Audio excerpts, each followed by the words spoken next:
Hi! Hello! Nakakakain na ba? Maupo po kayo. Maupo po kayo. Oh. Ganda mo, classmate. Maupo kayo. Oh.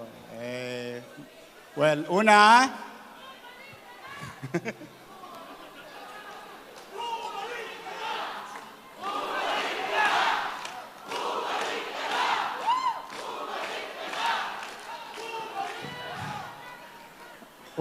salamat sa Diyos. Kahit medyo masama ang panahon, nakarating kayo rito ng ligtas. Oh, nabusog ba kayo? Oh, buti naman. Maraming salamat sa pagtugon ninyo sa aking paanyaya kasama si Ali Atienza at ang ating mga kasamahan. Nandiyan po si Congressman Ernix Dionisio. Ian Bansay Nieva,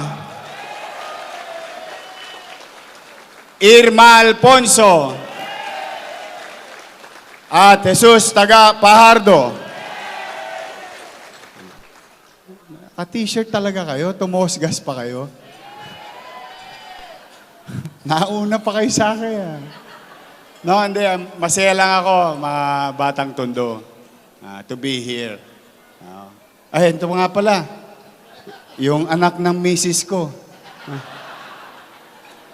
Lamang lang sa akin to ng isang tulog. Si Joaquin Dumagoso. Total, may bakante naman, di ba? May isa naman yatang bakante. Pwede ba? Pasingit nyo na lang. Sayang, pag 5 lang binoto ninyo, animan yun, di ba? Pakisuyo ko na lang. Siya naman may gusto niyan. Kahit tanungin niyo siya. Hindi ko siya hinikayat. Hindi ko siya hinikayat. Kahit na parang nagugustuhan niya. Kasi sabi ko sa kanya, alam mo anak,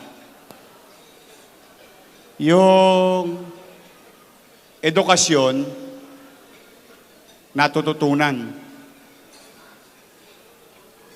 Karanasan, nakukuha. Pero ang pagmamahal sa tao, hindi na ituturo yan kahit ng tatay. Ikaw yan sa sarili mo. Mas masipag pa sa akin umikot sa patay ito eh. Addict sa patay. Hindi, masaya naman ako. Andiyan dyan. In fact, ako, kung panahon ko, talagang wala kayong makikitang mga kaanak ko sa City Hall. Ayan, sakto naman. May bakante, at least wala naman siyang matatapakang kasama. Kaya good luck sa kanya. I hope yung pagmamalasakit na binigay niyo sa akin, nung 23 anyos ako, ayan, si Joaquin. Halos kasing edad ko lang. Kayo nang bahala.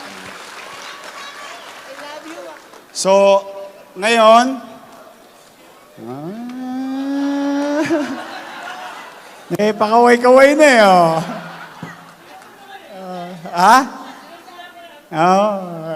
Basta bahala na si Irma dyan, saka si Taga, saka si Ian.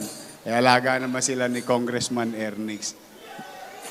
But anyway, again, maraming salamat sa inyo. Alam niyo ito, noong mga nagdaang araw, maraming ganap. Kaya naman ako, nagmumuni-muni. Sa totoo, ang ikinagugulat ko, yung nakikisuyo yung tao, na may sinasabi ang tao. Ayoko naman magtengang kawali. Baka magtampo na kayo sa akin. Siyempre, alam ninyo, mga kasamahan ko sa public service. Mahal ko si Danny Lacuna. Totoo po. I think kayo ang testigo. Most of you here. Mahal na mahal ko yan, si Boss Danny. Hanggang magpagpasa hanggang ngayon. Yan sila Ate Honey, mahal ko rin yan. Si Philip, si Lay, si Dennis, si Fox. Malaki ang utang na loob ko kay Boss Danny. Yung katotohanan. Hindi ko naman yun na ikinubli ever since. Alam nyo naman yun. Lalo na yung mga chairman na naging kagawad ngayon at dating chairman at kasalukuyan chairman. Paglaban nila, nandun tayo lagi in our own little way. Sinasamahan natin sila, sinusuportahan natin sila. Kaya lamang, malaki rin ang utang na loob ko sa mga batang Maynila.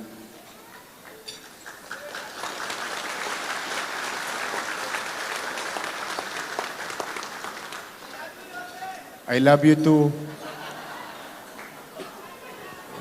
O tingnan ninyo, kayo po ang sumuma. Kayo po ang sumuma. Nanay ko si Chayong. Tatay ko si Butete, taga Pier 8. Solong anak lang ako. Salamat sa Diyos. Salamat sa taong bayan. Narating ko itong kinalalagyan ko. Siguro hindi naman masamang lingunin ko naman kayo. Ako naman, alam nyo, ang utang na loob, walang katapusan na kabayaran. Totoo po yun. Naniniwala po ako doon hanggang ngayon.